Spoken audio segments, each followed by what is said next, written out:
Rain fell hard against the windshield that morning, blurring the gray world outside into streaks of silver. The security booth at the gate of Altera Industries stood like a lonely island in the storm, where a man in a faded uniform rubbed his palms together for warmth. His name was Aram Malik, 34, a single dad of twin girls and a man who knew what it meant to hold your ground because life had pushed him to his knees too many times before that he wasn't supposed to stop that black luxury car. Not really. But sometimes, fate doesn't wait for permission. When he raised his hand to block it, the tinted window rolled down just an inch and what he saw inside froze him to the bone. The woman sitting in the back seat, the one whose face he hadn't seen in 8 years, looked up. Her eyes met his. And in that one glance, the rain outside wasn't the only thing that broke loose. Aram had started this job only 3 months ago after losing his previous one as a warehouse supervisor. His daughters, Isa and Aina, were 6, full of questions and laughter that sometimes kept him alive. Their mother had left when they were barely walking, leaving behind nothing but a short note and a broken promise.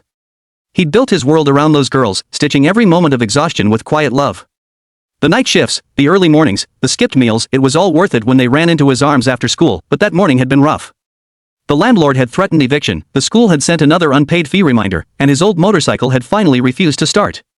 By the time he reached the gatehouse, drenched and late, he was already standing on the edge of defeat. Still, duty was duty. He wiped the fogged window of the booth, checked the incoming vehicles, and prayed silently for strength. The rain hadn't stopped when the sleek black sedan approached. It glided through the lot like it owned the world, because whoever sat inside probably did. The front windshield bore the company seal. It was one of those cars, the ones belonging to board members, executives, or, occasionally, the CEO herself, but something didn't feel right. Aram checked the entry list, no mention of this car.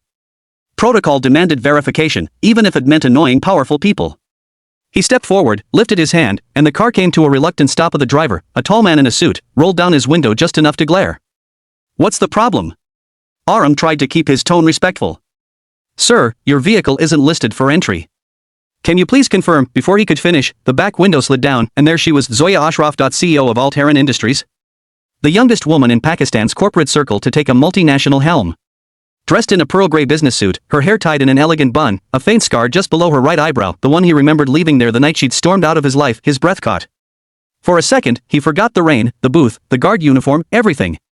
It was as if the universe had pressed rewind on his life and played back the one scene he could never escape. Her expression faltered. She looked at him, really looked at him, and the color drained from her face. "Aram," she whispered. The driver turned, confused. "Ma'am?" She didn't answer. Her eyes flickered from his rain-soaked uniform to the ID tag that hung from his chest. Reality cut deep at the past she had buried stood before her, wearing a security badge. That night, Aram couldn't sleep. He'd been called to the administration office after the incident, expecting to be fired. But instead, he was told the CEO wanted to see him personally the next morning. He stared at the ceiling of his small apartment long after his daughters had fallen asleep beside him. The same questions circled in his mind. Why now? What did she want? He still remembered everything, how they'd met in college, how she'd dreamed of running her own company, and how he'd been the one who believed in her before anyone else.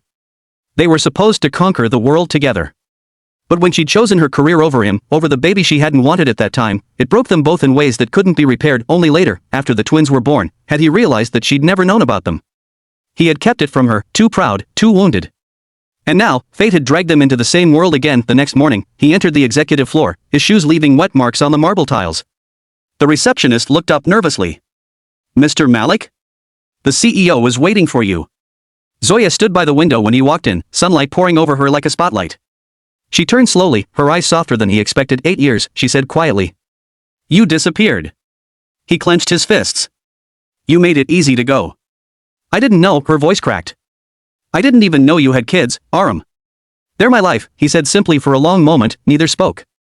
The silence between them held the weight of everything they'd lost. Then she sighed, stepping closer. "You shouldn't be working as a guard. You were always meant for more."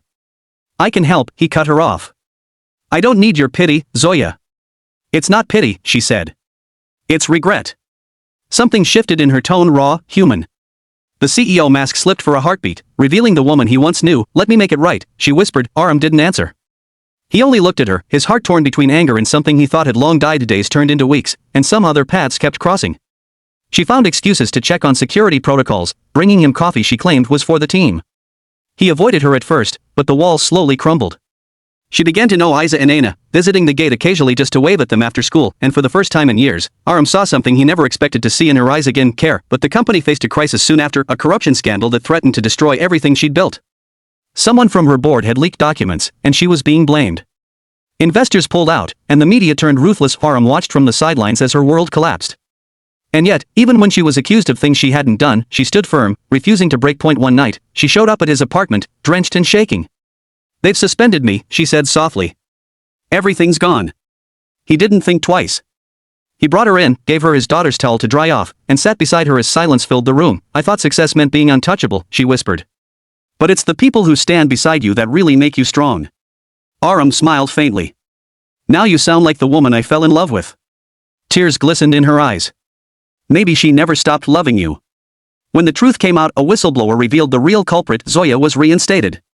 But she didn't return to her corner office right away.